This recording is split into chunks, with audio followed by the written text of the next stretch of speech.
If No. Oh, I thought you said if I couple it. No, I've misunderstood what you were saying. I thought you were talking about conviction. So in the case of the guy that intimidates the witness, everybody knows he did it, he beat the case, and we revoke his permit, you would not find that to be a valid basis to revoke his permit? No. So that guy should be issued a permit, even though we know he shot and possibly killed people, and we all know it as human beings. Then why isn't he in jail? Because the witnesses didn't show up. I thought I covered that part at the beginning. You mentioned witness intimidation. Yeah, the witnesses didn't show up, he beat the case. That's the fact pattern. If we started... Should he get a permit? This is not something you can handle piecemeal. I'm giving you a specific example. Should that guy get a permit? But I want to present to you a picture. If we're not handling these people here, and the community knows, these people are back out on the street, witness intimidation. I understand. I'm trying to stick to focus on my guy. My guy beat the I don't case mind. I don't because mean he to be intimidated embarrassed. the witnesses. Should his permit be revoked, or should he be given a permit? Freedom should not be taken unless there's a conviction. If we're not going to convict these people, why do you want to convict another So we person? should ignore reality, the fact that we know the guy. You don't know it's reality. It's an assumption. Well, If he can he still go buy a gun? Sure he can. If he can still go buy a gun, but you don't want him to have a permit. So you want him to be able to purchase a gun and be able to walk on the street. So that guy in that fact pattern should be able to carry.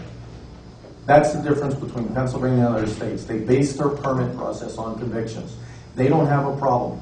We have to look at why we do. And it's not in the permit process. It's in the conviction process. Okay. I appreciate it. Thank you. Kim, thanks for your testimony. And You're welcome, sir.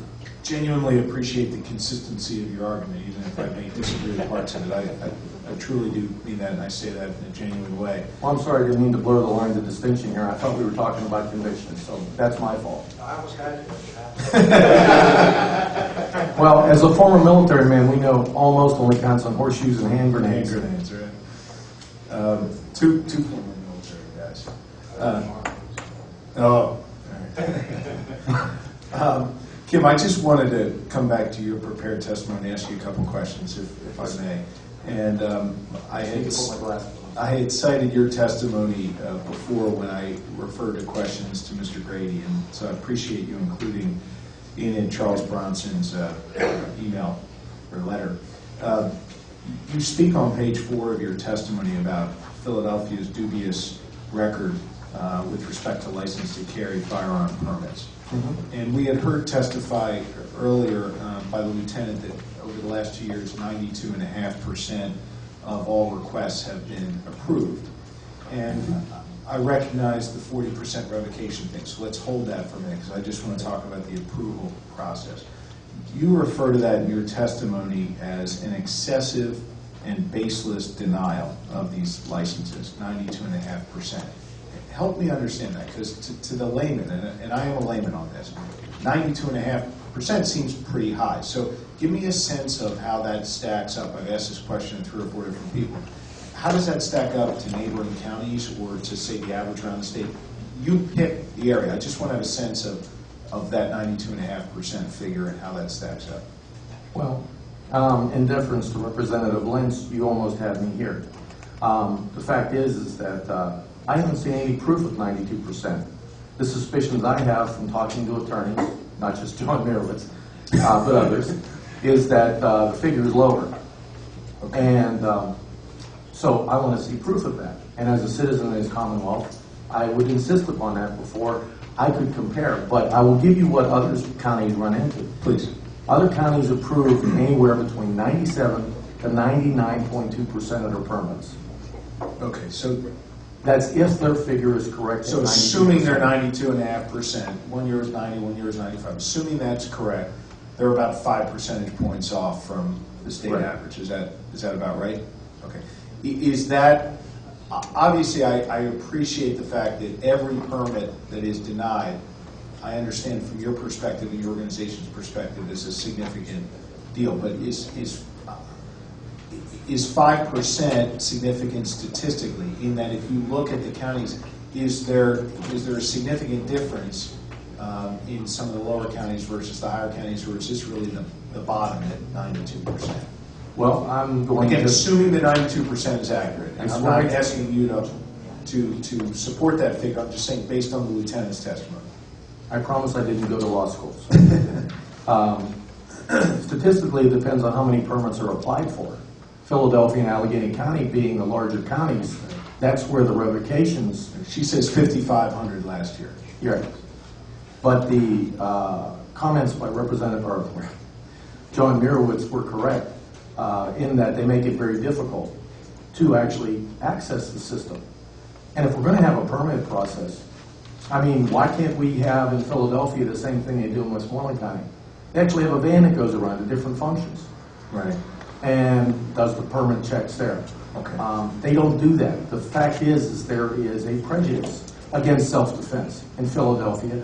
I'm not arguing that point. I'm really just trying to get at it statistically here. So I believe the 5% is statistically significant. Okay, great. And maybe we could have a sidebar at some other point after you've had a chance to review the lieutenant's testimony further and the data that's behind that. I'd be curious to get your reaction to that. I would also like to know the individuals that were talked to in Florida, because I am in contact with the Florida officials responsible for handling from the pro-gun community down there that system. And if that's the case, they're going to want to know, because they will move legislatively to get that corrected, if that's valid. And just so I know we're talking about the same thing, that is when Philadelphia or the Commonwealth requests the names of those 3,100 individuals who were issued Florida permits, you would support those names at least being identified to the Commonwealth? I would take it to those people and ask what the process was, why the Philadelphia police requested their license be pulled. Yeah, I think that's progress, and I think it would be good to have you and or your organization work with the city, and I'd be happy, or Representative Lentz, your chairman, would be happy to convene that and see if we can get some answers to that. Because I think it would be helpful. Because Utah does a quarterly check. They're going to be doing a daily check on their permits. I have the Florida Firearms Code right here and the permit process, and it really doesn't identify what they actually do behind the scenes. Well, Mr. Chairman, maybe we can work together on that and see if we can come up with some answers. I think that'd be a good thing we could work in partnership on. Because as a mechanic, you can't fix a problem until you can identify what the problem is. Precisely, and you have to have the data, and Right. that's why I think it's important that we all work off the same data. So, moving to the second point of data that you referenced, the 40% revocation. Working under the standards that exist today, which I appreciate your position is it should only be conviction, and I follow that line of questioning and answers between you, Representative Barnes. But given the current state of the law, where we have standards that go beyond conviction, is it your sense, is it your testimony, is it your position that the 40% revocation rate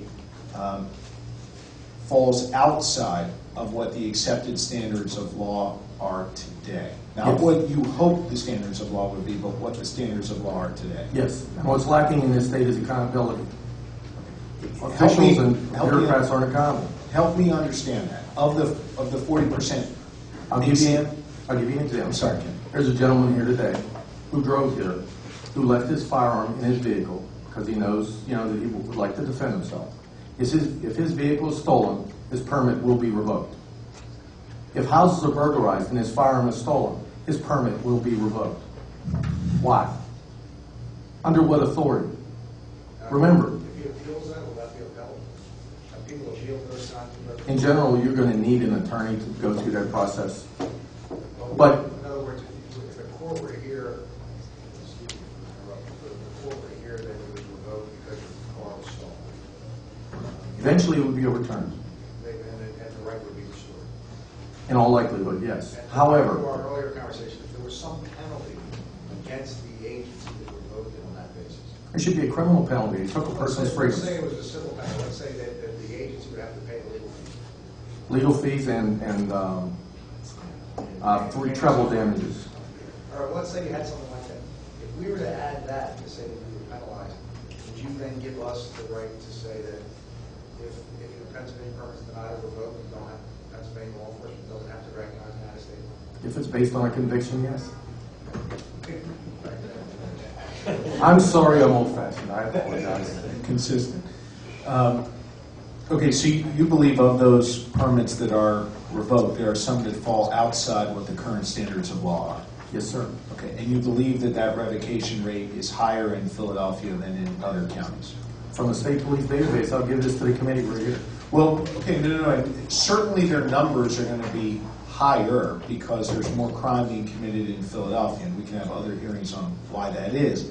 But what I'm trying to get at is, can we attach each of those revocations to an actual standard under the current law? Or is your testimony that those revocations are just sort of being done willingly without recognition of what those standards of law are? I'm not one to give blanket statements, but I believe that the revocation should be looked upon and examined as to what the process is, and maybe structured in such a way that there is little wiggle room, if any. Okay, and maybe that's another thing we can work on together. That goes back to what Representative Lentz said, though. They're not going to re-examine the character and reputation clause, because much of that those revocations are coming from that clause.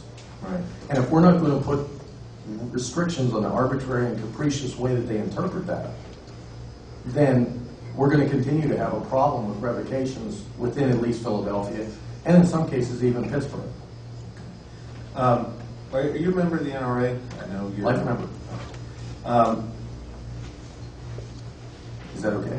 No, it's fine. I was just curious because on the cover, it's fine with me. On the cover of your testimony, you had several organizations listed where you're an officer, and I don't represent them.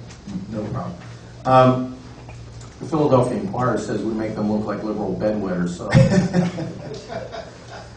do you think the sort of switching gears, but along the lines of what we're talking about here, relative to Pennsylvania and Florida, do you think the federal Brady law that was passed 15 years ago or so, 14 years ago, do you think that infringed on states' rights? you're talking about the instant check system? Yeah, I'm talking about the federal law that was established, known as the Brady Law, that Right. put the instant check system other requirements. Do you think that infringed on state rights, or do you think that the federal law had the appropriate authority to do that? That's an interesting question. There was some debate about that. And actually, Senator Bob Dole was going to repeal certain sections that he felt did. That never occurred.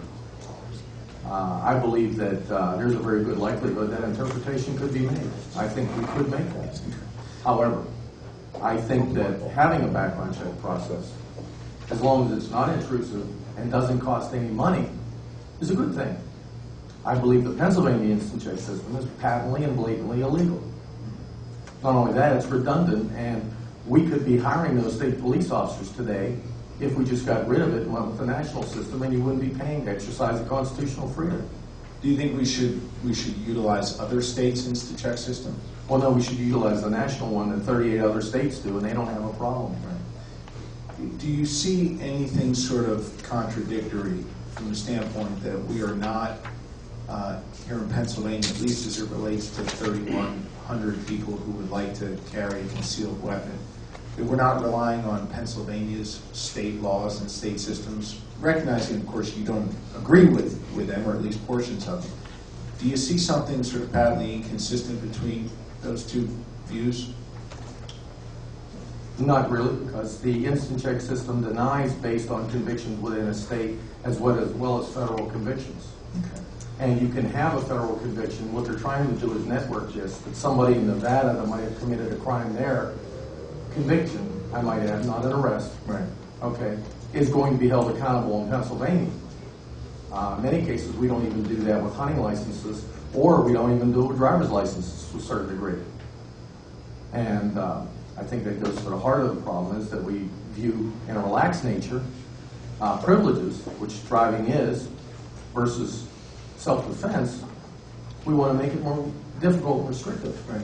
If the Pennsylvania state law, as it relates to what we're talking about today, only focused on convictions, as was your testimony earlier to Representative Lentz, would you then support having a Pennsylvania-only system, meaning a Pennsylvanian would only be able to get a carry permit here in Pennsylvania under that type of a legal construct? Now, I don't mean to sound like John Mirowitz again, but I would support that under certain circumstances, if